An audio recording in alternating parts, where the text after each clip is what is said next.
Hello everyone, I hope आप लोग बहुत अच्छे होंगे, अपना ख्याल प्रॉपर रख रहे होंगे। मैं अनु सिंह आप सभी की मैथ्स के एजुकेटर आप सभी का बहुत प्यारा वेलकम करती हूँ आपके इस प्यारे साइंस 24/7 पे। आई नो आप अपने अपकमिंग एग्जाम्स जो भी हैं उस पर फोकस नहीं कर पा रहे हैं और एक अंदर बहुत बड़ा डर है कि फिजिक्स का पेपर इतना अनएक्सपेक्टेड, इतना टफ चला गया मैम, इतना टफ आ गया तो मैम आने वाले एग्जाम पे फोकस ही नहीं कर पा रहे, डर अंदर बैठ सा गया है। तो बेटा याद रखना, जो हो गया उसे सुधारा नहीं जा सकता, लेकिन जो होने वाला है वो अभी तुम्हारे हाथ में है। पूरा सिलेबस अगर तुमने एक साल अच्छे से मेहनत किया है या अभी भी तुम मेहनत अच्छे से कर रहे हो तो याद रखिएगा रिजल्ट आपके हाथ में होगा। जो अनएक्सपेक्टेड था सीबीएसई उसकी रिस्पॉन्सिबिलिटी लेगी और जो करेगी वो आपके हित में ही करेगी। तो आप अपने दिमाग से और अपने दिल से ये डर निकाल दीजिए। बेटा अगर आप पढ़ाई कर रहे होते ना, मेहनत कर रहे होते तो हम भी आपके लिए मेहनत कर रहे होते। अगर आप रातों को जग के पढ़ रहे होते ना तो आपके लिए कंटेंट हम भी जग के बना रहे होते। तो कहीं ना कहीं आपका जो ये डर है हमारे ऊपर भी इम्पैक्ट बनाएगा। तो खुद को थोड़ा सा मजबूत बनाओ और अपने आने वाले एग्जाम पे ज़रूर फोकस करो। इसीलिए मैं आपके लिए आपके सामने एक छोटा सा अपडेट लेकर आई हूँ जिसको सुनने के बाद आपका जितना भी डर है आने वाले एग्जाम्स को लेके वो सब खत्म हो जाएगा। ध्यान से बस सुनिएगा, आपका ये इंपॉर्टेंट टाइम, प्रीसियस टाइम में बर्बाद नहीं करूँगी, बस 2 सेकेंड, ठीक है। आ जाइए।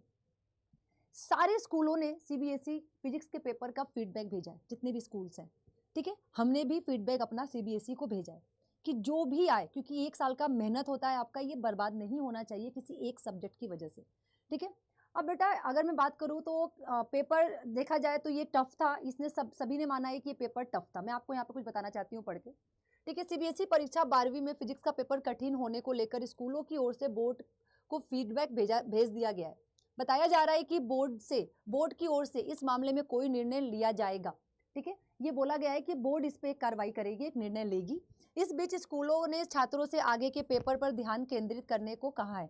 उन्होंने मतलब हम आपसे क्या कह सकते हैं, यही कह सकते हैं ना कि अब जो हो गया उसको हटाओ, आने वाला जो पेपर है उस पर फोकस करो, अच्छे से पढ़ाई करो और उसमें अपना बेस्ट दो। अब ये नहीं कि मैम पेपर खराब हो गया कोने में बैठ के रो रहे हो, ना पेपर सुधरेगा ना आने वाला पेपर सुधरेगा। जो हो गया वो तो सुधरने से रहा, अब वो जो करेगी सीबीएसई करेगी। उसमें आने वाले पेपर में आप कर सकते हो, आप मेहनत करो, हम आपके साथ हैं, ठीक है। अब उसके बाद बेटा अगर मैं बात करूँ यहाँ पे, ठीक है, ये सब लिखा हुआ पेपर को लेकर फीडबैक भेज दिया है, ठीक है। एसोसिएशन के जिले के एसोसिएशन के माध्यम से भी फीडबैक भेजा जा रहा है। जब पेपर कठिन आता है, याद रखिएगा, मैं आपको ये वाला स्टेप समझाना चाहती हूँ, मैं आपको बहुत बार समझा भी रही हूँ। जब भी पेपर बहुत कठिन आता है तो स्टेप मार्किंग बहुत अच्छी होती है आपकी, आपको ग्रेस मार्क्स भी मिलते हैं बेटा। जितना पेपर का क्वेश्चन एनसीईआरटी से बाहर से पूछा जाता है उन अंकों मतलब उन अंकों पर बोर्ड छात्र हित में निर्णय लेता है। अगर आपके कुछ क्वेश्चंस या कई सारे क्वेश्चंस अगर एनसीईआरटी के बाहर के भी होंगे बेटा, तो बोर्ड उस पे आपके ही हित में रिजल्ट मतलब कि निर्णय लेगी, आपके भले में ही सोचेगी। कभी भी ऐसा नहीं है कि आपके खिलाफ जाके सोचेगी, ठीक है। तो ऐसे कई सारे फिजिक्स के एक्सपर्ट ने अपना इस पे मतलब कि उन्होंने ये बताया है कि एनसीईआरटी से बाहर का पेपर आया हुआ था, कई सारे फिजिक्स के एक्सपर्ट ने बताया हुआ इस बात को।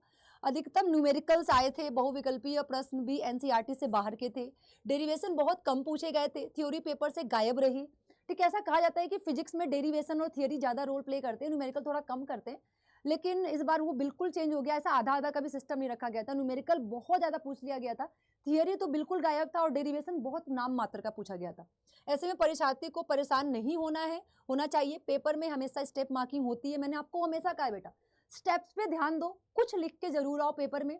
अगर आपने कुछ भी नहीं लिखा है तो फिर आपके लिए ये प्रॉब्लम क्रिएट कर सकता है। जब आपने पूरा कॉपी ब्लैंक ही छोड़ दिया है तो सीबीएसई भी क्या सोचेगी आपके लिए।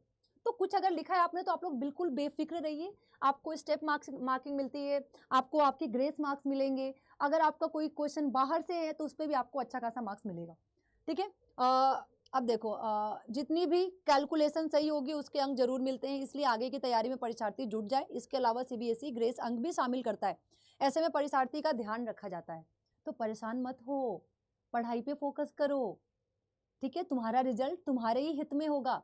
सीबीएसई हमेशा अपने बच्चों के बारे में सोचती है, मैंने जहां तक आपको बताया बेटा, ठीक है। तो आप लोग बेफिक्र रहिए, हम भी आपके ओर से सीबीएसई को पूरा पूरा ये भेज रहे हैं कि हाँ मतलब हम भी क्या कर सकते हैं, हम बस यहाँ से अपना एक फीडबैक दे सकते हैं सीबीएसई को, जिसपे वो अपना एक निर्णय लेगी, सोचेगी।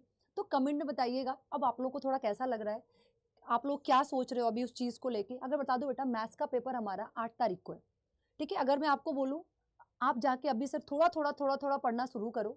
आप अगर साइंस अड्डा डालोगे यहाँ पे ठीक है, आप थोड़ा सा साइंस अड्डा डालोगे यहाँ पे, तो साइंस अड्डा पे जाके आपको ना मेरा प्लेलिस्ट मिल जाएगा, क्योंकि मैंने आपके लिए ही अभी जस्ट पेपर से पहले ये सारे के सारे प्लेलिस्ट कंप्लीट करवाए हैं। आप थोड़ा थोड़ा यहाँ पे स्टार्ट कर दो पढ़ना, इससे ना देखो ये रहा पूरा का पूरा प्लेलिस्ट।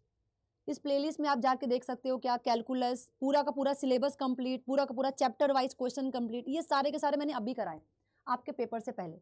तो पेपर पे फोकस करो, अब आने वाले एग्जाम को हम खराब नहीं कर सकते। समझ में आया? कमेंट बॉक्स में अब आप लोगों के अंदर एक मोटिवेशन आ गया होगा, वो मुझे इस कमेंट बॉक्स में दिखना चाहिए जल्द से जल्द। All the best.